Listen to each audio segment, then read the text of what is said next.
approach presented by Bob Culp. I'm going to briefly introduce Bob, and then we will go ahead and get started. My name is Amy Staska. I'm the Director of Education at NRCA. In 1985, Bob Culp founded Culp's of Stratford, a roofing and sheet metal business. At the time, he was only 19 years old, but today, Culp's of Stratford is a 2012 proud recipient of Small Business of the Year by the Wausau Region Chamber. It has had numerous projects featured in national trade publications, and the company provides over 40 jobs to men and women in central Wisconsin. Bob is a Vice President of the National Roofing Contractor Association and is a past chairman of the NRCA Government Relations Committee and also serves as a board member on the U.S. Small Business Association Regulatory Fairness Board. He is active in his local Rotary and has served as president of the Wausau Chamber of the Construction Specifications Institute and is a board member of the Wausau Area Builders Association. In November of 2013, Bob demonstrated his ongoing commitment to his community by running for and being elected to the Wisconsin State Assembly. In addition to all of this, he is most proud of being husband to his wife Laura, father to 7 children, and grandfather to 3 grandchildren. And with that, I am going to go ahead and turn it over to Bob. Wonderful. Thanks a lot, Amy, and I appreciate everyone joining us today, and we certainly look forward to talking a little bit about customer service and some of the things that we've learned. And the fact that you're here really proves that you care about customers, and that really is the primary objective in customer service. You could ask the question, why provide great customer service? Really, you think about it, you need them more than they need you. And it makes the customer feel good about you and your company and gives them dignity when you reach out and provide great customer service. And it makes you feel good too. The other thing is that great customer service provides you with job security. As you reach out, doesn't matter what field you're in. Obviously, we are in the roofing field, and there's none better than that. But as you reach out and give clients the service that they expect and go beyond that, it gives you job security no matter where you end up. I guess look at the best customer service you've ever experienced. Just think about people that you've worked with, and some have had great service and some have had not so good service. And if you find somebody that really has served you well, I'd encourage you to study what they did that made that a great experience, and then emulate it. Not just once, not just twice, but it's always important, I think, to put processes in place that allow customer service to be just a natural outgrowth of something that you do every day, and it becomes easy to provide that kind of stellar service if you put processes in place.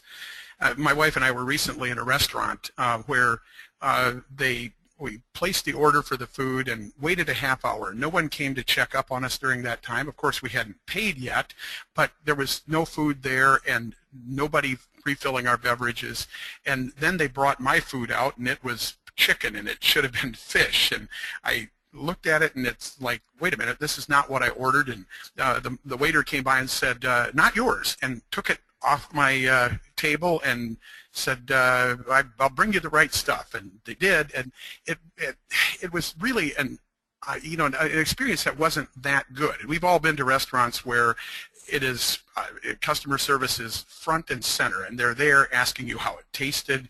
The fish that I ordered, they didn't come back and ask if I wanted tartar sauce, and I can't eat fish without tartar sauce. Again, it would have been a simple reaching out to ask what I had wanted. They didn't do that. One of the companies that I think provides great customer service, at least in my experience, and this is not a commercial for them, but is Dell Computer.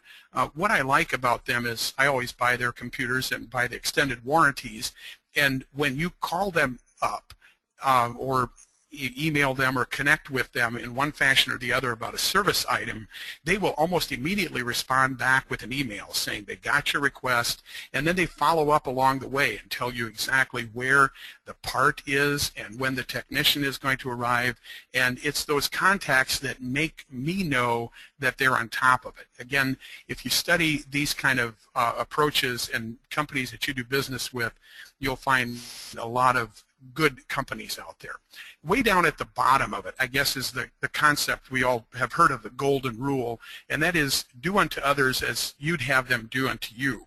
I'd like to take it one step further in customer service, and actually what I've come to know as the platinum rule, and that is do unto others as they would have you do to them. Do unto others as you'd have them do to you. That says, okay, this is what's important to me, therefore it's important to everybody else. That's the golden rule, and it's excellent. I can't improve on it other than to say that in customer service, you really have to reach out and ask the customer what good customer service looks like to them. And, before we get too much further down the road, are there any questions or anything? You do have a question box where you can put things on, and we are monitoring that as well, so certainly feel free to do that. What do your Bob, customers there's nothing in the box want? right now. Thank you, Amy, and I apologize. So what do your customers want? Obviously they want a good price, they want excellent products, they want great service. Now at your company you may not be in charge of setting the pricing or choosing the products in the company, but you can always deliver value. One of the best things that I hear, and I hear it quite often from my customers, is, you know, I really hated to see the crew finish. I liked them so well, and you know, it's too bad we can't just keep on re-roofing the house again or re-roofing the building again. Obviously that is a tribute to a good customer service, and I'm sure that all of you have heard that as well. But that's always my goal, to make it an excellent experience, even though I may not be in charge of some of the other items. They of course want quality work. And one of the interesting and good things is that if you provide stellar customer service, the customer has the perception, and often it's the reality, that they got quality workmanship. So if you're a foreman and you're checking in with the owners at the beginning of the day and at the end of the day, and the office is responsive, and really everybody in the entire company is incredibly responsible for good customer service. And I can't emphasize that enough, and also to say that the inverse is true, that if you have somebody drops the ball along the way, whether it's a foreman, whether it's a production manager, the office staff, billing, salesperson, it can lead to the perception and cause the customer to think that, well, maybe there was something amiss with my project. Customers want empowered, engaged employees. When you have someone that comes out on your project site and they have an ownership mentality rather than I'm just here, you know, pulling my paycheck, it makes a huge difference in the eye of the customer. And again, it comes back to that whole thing of job security for people that do that. We've all had people in our interactions with others say, I can't do that. And that really is not a good thing from a customer's perspective. You may not be able to make it happen, but you should, I think, instead say, let me see if I can make that happen. And one of the other little pet peeves that I have, but I'd encourage you to change your thought about it as well, is if you have a voice message that says, I will try to get back with you, that isn't a commitment. That's something that's too squishy. Customers like to hear, I will get back with you. And that just shows a confidence that you can take care of things. The other word that you see there is avoid the word just, as is I'm just getting back with you. I've expunged that from my vocabulary because it, again, doesn't express confidence. If I call up someone, I say, I'm getting back with you about this or this, and then continue that conversation. And obviously, customers also want a respectful, responsive company culture and workers. They want you to do what you say you're going to do. And one of the things that we have in our company, and I'm sure many other professional roofing companies do, is never swear or use vulgar language. Even if the customer does, even if you think the customer doesn't hear you, it's simply not a good thing to be using that type of language when you have customer relations and interactions. And the other thing that may be just a pet peeve of mine, but if you call someone and they hang up the phone with a slam, even if it's their normal way of doing things, it doesn't show respect. And gently put the phone back into the cradle and make sure that you disconnect. And the smiley face is there because one of my my production people at one point was put a person they thought they put them on hold and actually made a statement about that person to someone within the company that was just very, very ill-advised. And well, as you can imagine, the client called back to the office and was just irate, and we lost all respect. And so it is very important to make sure that you put the phone down gently and that you have disconnected when you think you do. Also, never say or write anything that you wouldn't want the customer to read or hear. This happened in our company several months ago. We had an interaction with a vendor who we were trying to get some information from, and one of my staff was privy to an email that came through that said this jerk, meaning my employee, was doing something or asking something. Again, not a good way to do it. Make sure that doesn't matter what you're writing, an email, a letter, make sure that you never write anything that you don't want the customer to see or hear. And also, show up on time. One of the big things that clients ask for is simply to be there when you say you're going to be there. And if you're more than 5 minutes late, I always think it's an excellent idea to call and let that client know. So Amy, are there any questions at this point?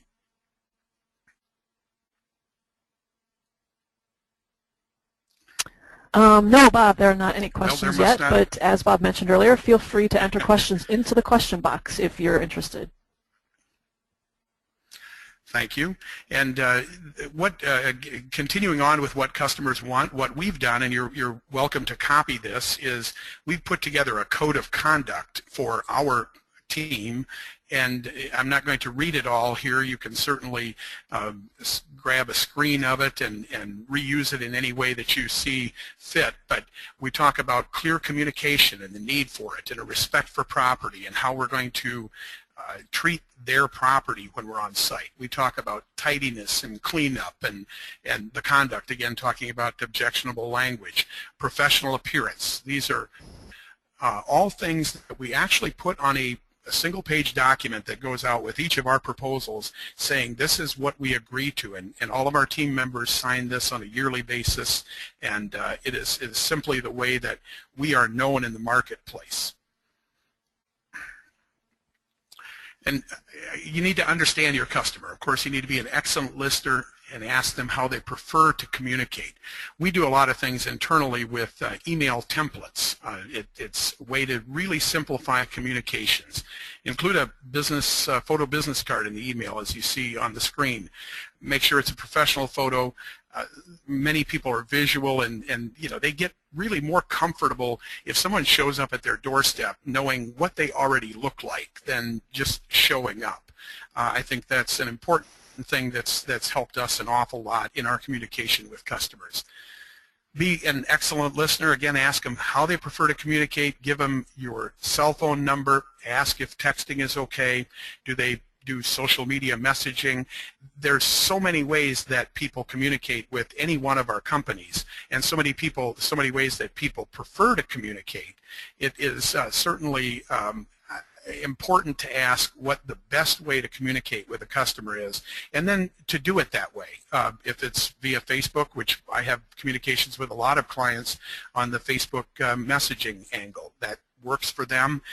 Again, know your customer. And more importantly, really, or as important as all of that, is always be face-to-face for those sticky issues. Never just resist the urge to put out an email or a text or even leave a message with something that's sticky. If there is a problem on a job site or a problem with a client, it is always best to pick up the phone. If they're not there, leave a message, say, call me, let's get together and discuss this. Obviously, that's not always possible, but it is certainly the preferred method in dealing with more difficult issues.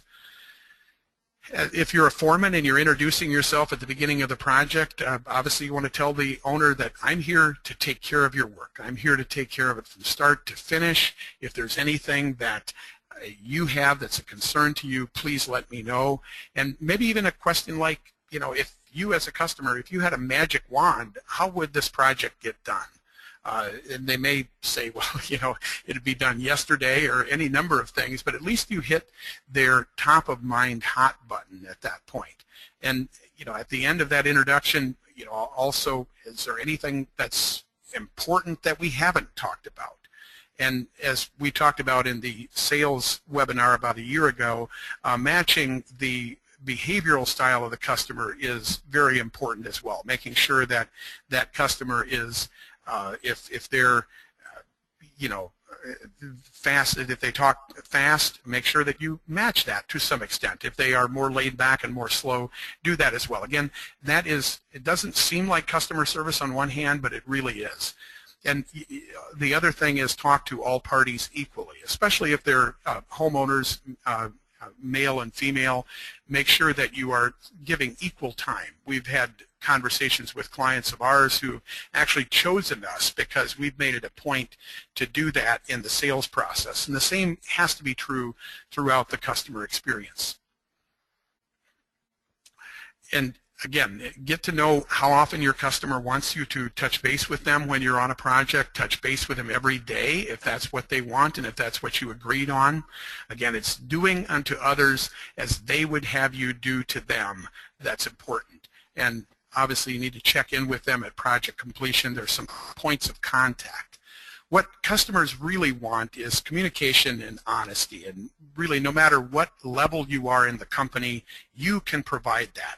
One of the other things that I have a strong feeling for and our company has done is never badmouth other companies, your coworkers, really anybody.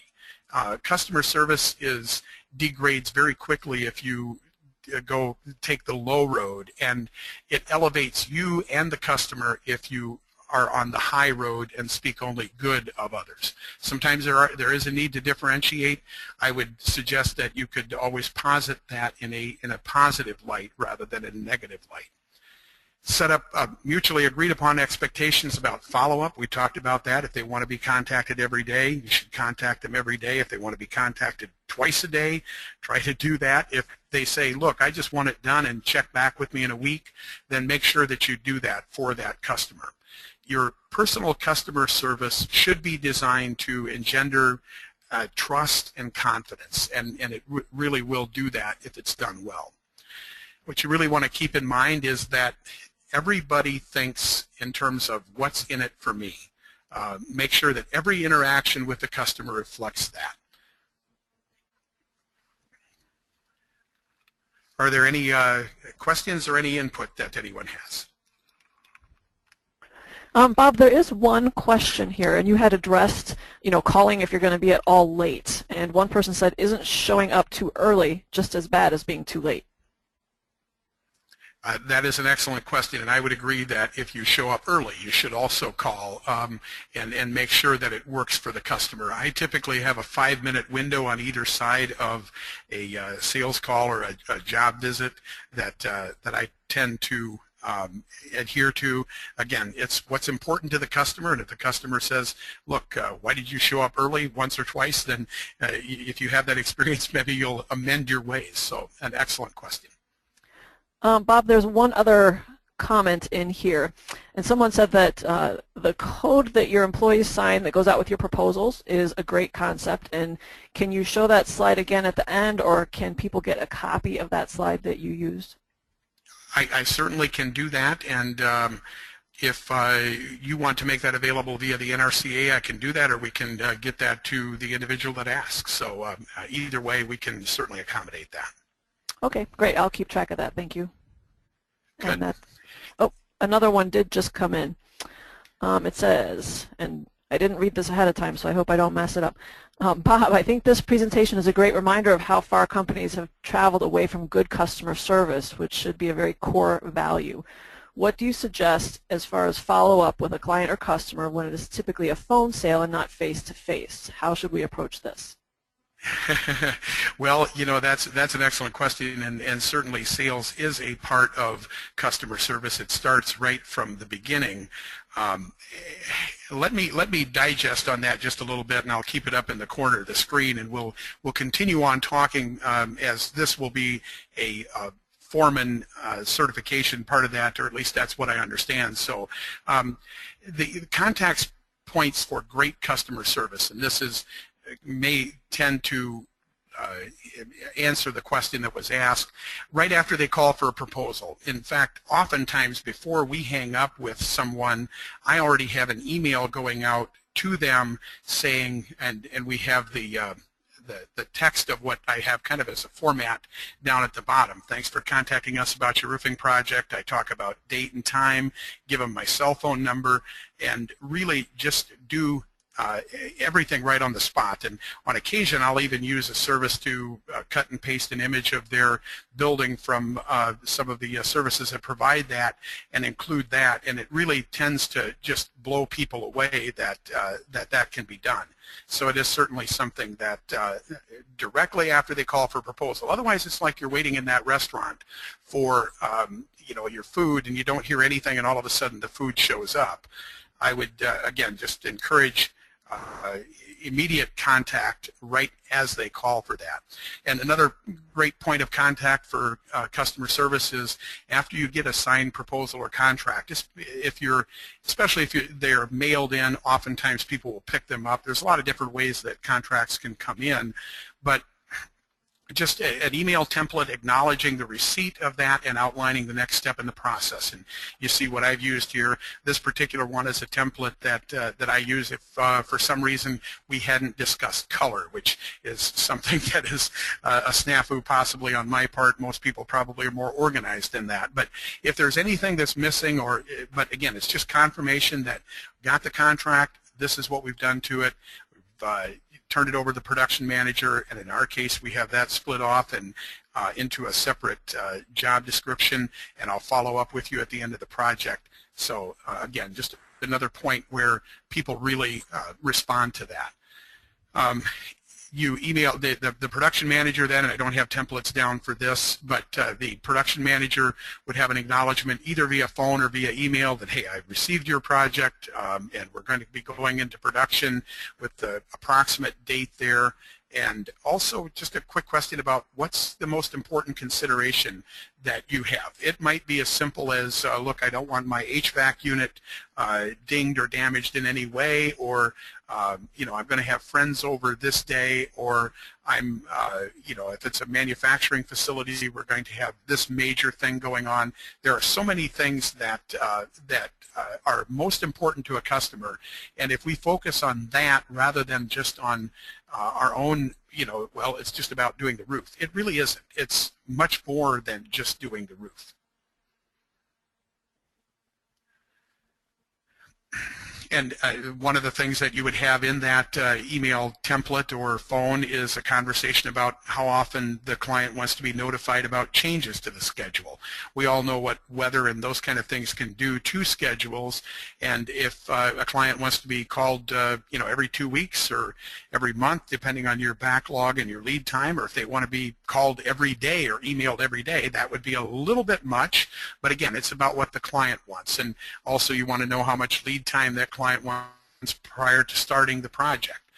Some say, hey, just show up here someday, but very few of them do. Most people want a notice so that they can be prepared and ready for it. And at that point, the production manager would also, if they know which crew they're going to put on it, they would provide that name and copy the foreman on that if it's practical or possible. Again, most people these days are carrying smartphones, have access to email, and it is very, very easy to keep everybody in the loop. Then the foreman, and this is the way it works in our company, I know there's other companies are different, but the foreman reaches out via phone, email, or in person, and at the project start makes sure that he gives emergency numbers. Look, if there's a problem while we're on the project, I'm the guy responsible. I'll take care of you from start to finish. Ask the client again if they want daily notification, or if just come and a week later the project is done. And any service issues that come up, again, it's about displaying ownership. And we have at our company a mandatory policy of the foreman needs to let the client know at project completion. It's probably more difficult to do if it's a service crew that's out there, but and on occasion we'll drop the ball there, and it's always frustrating to an owner, frankly, or the management team, when the guys showed up and they left and they didn't actually let the customer know. The customer says, well, I know they were here, but they left. And obviously, if you're dealing with a large company, sometimes those chains of communication are, you talk to one person and tell him, and he's not really the one who the other people then talk to, which is why it's important to establish who is the person that you're working with from start to finish through the project. And I see we have some questions here. I think they are probably repetitive of ones we've had before. And of course, we all know that dispute resolution is something that is something that everybody needs to know how to do. Some do it better than others, and this, as you can see, is used with permission of the Certified Contractors Network. It's something that we've espoused in our company, and it is really an incredible way to make sure that you have great customer service through the process. And I won't be going through this necessarily line item by line item and reading the entire thing, but it is a process that well, it's golden, let me put it that way, or platinum, as the case might be. The first step is let the customer vent. If the customer has an issue with what you're doing or has problems, just don't interrupt. Don't argue or debate it. Just listen, show respect, and don't respond in any way that lets them plant their foot, that'll cause them to plant their feet. That is, in my way of thinking, the most important thing. A listening ear, empathy. Even if you're the person that they have the problem with, make sure that you let them just talk. And then it's always important to restate that owner's complaint. And that makes sure that they know that you understood it correctly, and can also clear up any issues or any communication errors. And it also allows you to get all the issues out on the table before you start to resolve the process or the problem. You establish positive ground. After they've vented, after you've restated, you ask, except for this particular thing, is there anything else that, was everything else up to your expectations? Were the men courteous? Was it cleaned up? Switch to the positive and talk about the good aspects of the project. It's amazing how often when you do this, customers say, well, no, it was great. Everything but this. Well, then you've pretty well got it down into a corner, and you can start to resolve it. You explain why the situation exists, not in a way to cast blame on anyone else, but there's usually a logical reason for a problem. The customer, because they weren't born with a roofing manual in their minds, or they don't realize it. In a lot of cases, problems aren't really the contractors. They're either associated with the fact that you found decking that was bad, or some unforeseen circumstance that nobody could have known at the time that the project was bid. So you explain why that situation exists without any emotion, and we've already talked about establishing the positive ground, restating the customer's objectives and or their objections, and also having allowed them to vent. Sometimes the problem comes from unrealistic or unrealized customer expectations. Nobody could really make the argument that that was contractor negligence. Maybe the contractor should have read the customer's mind but didn't. Of course, you're not going to say it that way. I can't read your mind. You'll have to make sure that you tailor that to what works for you.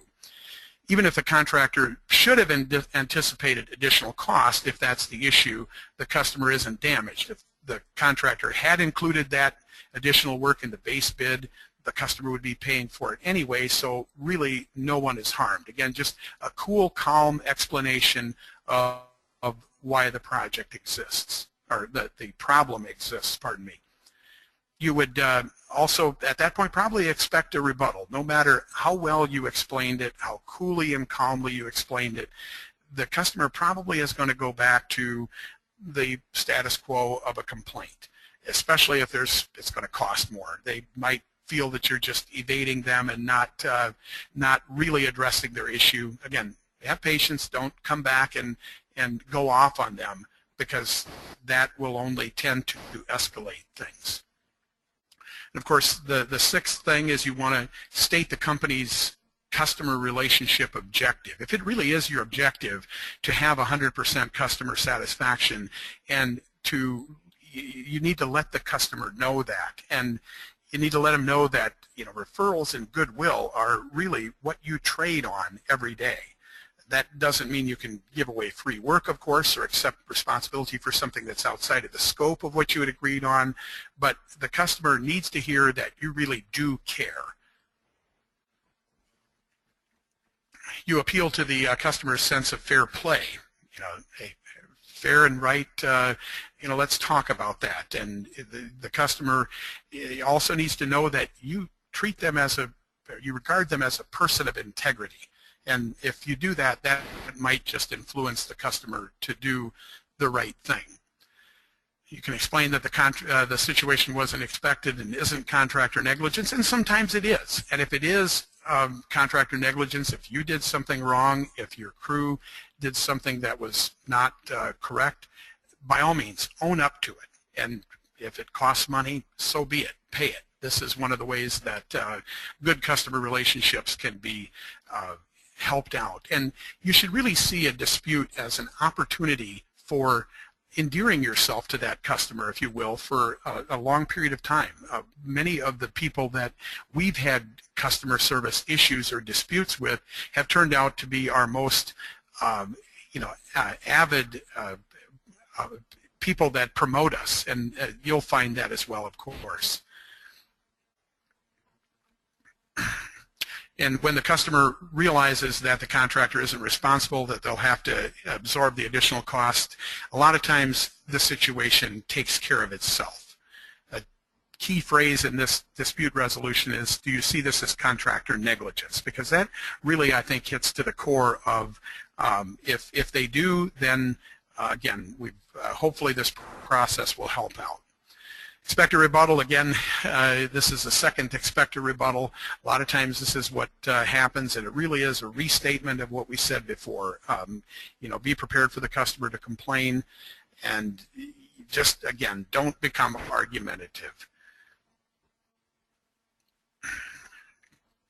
And this is the guilt trip, which is where they'll say, hey, look, I paid you more money than the other bidder, never anticipated this additional cost, I'm certain that's happened. Again, this is a specific dispute resolution seeming to be over a additional work or something that couldn't have been foreseen, but the process really works for just about anything that's customer service related. Step 8, the crystal ball. You just ask if you had a crystal ball when you were initially bidding the project and could have seen into the future. Again, you want to do this carefully because it might sound a little bit quirky or presumptuous, but just look, if we both could have looked ahead, what would this have looked like? And how could we have known? And that often appeals to their sense of fairness as well. And they're not the injured party paying for extra work now because they would have paid for it in the original bid if all the facts were known when it was calculated.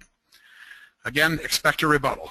That's what it's about, but don't lose your cool. Just explain again whatever the condition is and allow that to speak for itself. You were trying to provide them the best possible job at the lowest price. If you'd included the cost of every contingency that may or may not have been needed, you wouldn't have been considered. So again, this is just a continuation of that. You might want to drop back to that it's fair and right, what is fair and right, several times to make sure that the customer kind of understands that they are responsible on their end to continue the dialogue and to bring this dispute to a good conclusion. And then you want to confirm it in writing. Basically, just put it together in a quick format that says, here, this is what we discussed, what we agreed upon, and I think that you'll find that clears up the air at the end of the day. And one of the things on that slide is that if it's a situation about something related to the roof, you can confirm in writing that you'll take a look at the roof in 6 months, or we've done that really, we'll look at it every year for the next 5 years kind of thing. And that often puts people to rest in their minds as well. They chose you for a reason. They chose you because right out of the box you had excellent customer service, you had a responsive company culture, and this is just acknowledging the fact that you will have problems along the way in working with people. Simply keep your cool, talk it through, and if these steps help out, this is hopefully this is worth your webinar attendance. This is our own customer service feedback form that we do at the end of projects. There are also companies out who do third-party checkups, and we are entertaining using some of those, and they have their value. But we like to have people rate us at the end of each project to see how we did. And we rate them on, this is a direct cut and paste off of our customer service feedback form. We actually track these responses, and in our company we attribute 1 to 1% and 10 to 100%. We're tracking in excess of 95% customer satisfaction, which again is I think a good indicator that we've done. And you can do the same thing, of course, and probably many of you do. But we schedule, callbacks, cleanup, safety, crew appearance, salesperson appearance, sales process. All of those things are measured on an ongoing basis. Did we meet the expectations with regards to the value delivered, product appearance, no leaks during the project for roofing projects, ability to access appropriate personnel, and on. But the question that I really like is the one that's in red there, and I've been kind of, people have laughed at me that are in the industry for asking this question, but I honestly think it is an incredible question.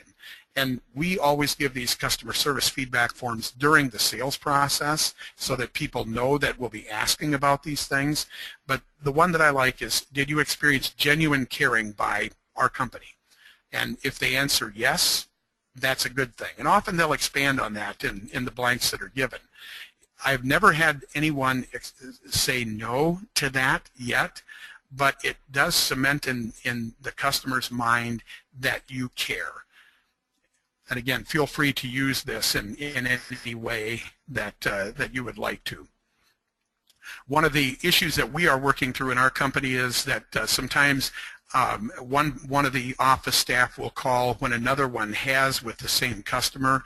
We're still working through trying to get a perfect customer relation manager software that avoids duplication and is, can be an embarrassment if I call up a customer only to find out that my service manager just called them 20 minutes ago. So that I will allow someone else to teach this webinar, and then I will sit in on it and make notes of it. But if there are good answers out there, it certainly is a good thing to stay in touch with people and to avoid that duplication.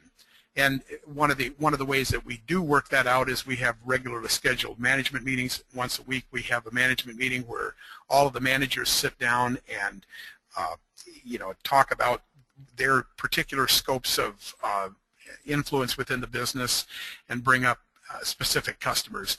And then it's of course important to have clear expectations for follow-up.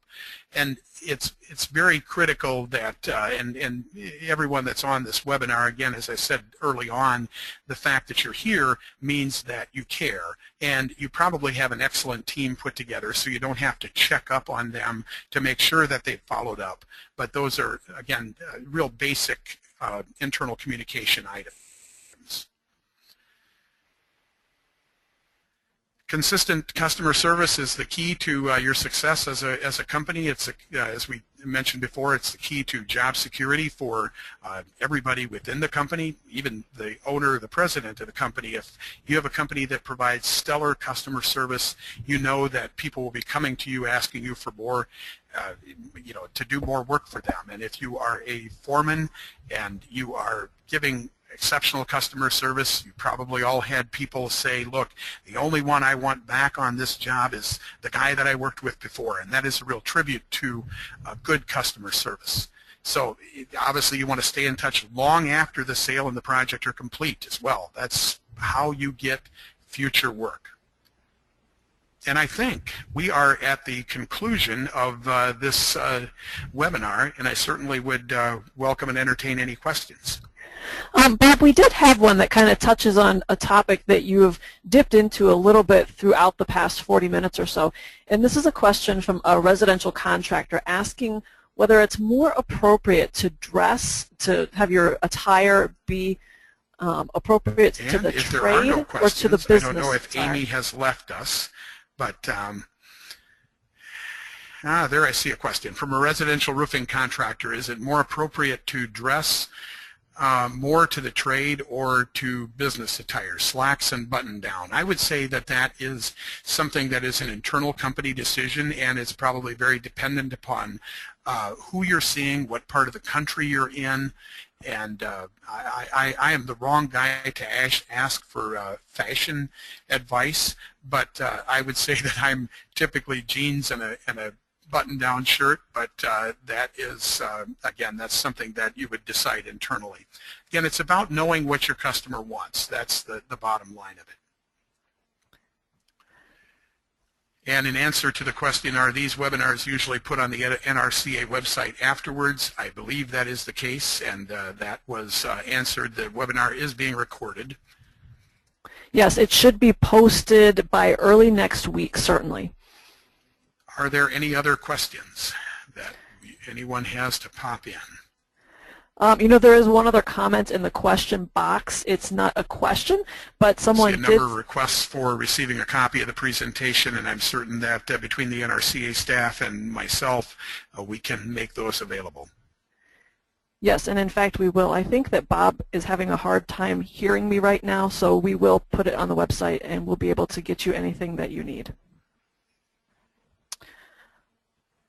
So I guess if there aren't any other questions, I'm going to say thanks for tuning in today. We really appreciate it. If you have any questions, you can forward them to me and I will ask Bob, or we can address them any way that makes sense for you. Just so you know, our next couple of webinars that are available as part of this Third Thursdays package for NRCA contractors. The next one is on May 15th, and it's a technical roofing industry update, and will be presented by Mark Graham, Director of Technical Services. And then on June 19th, we'll have a webinar on project planning presented by Rich Nugent, President and CEO of Nations Roof. So with that, I thank you, Bob, very much for participating and presenting this webinar, and I thank you, everybody, for tuning in. Bye-bye.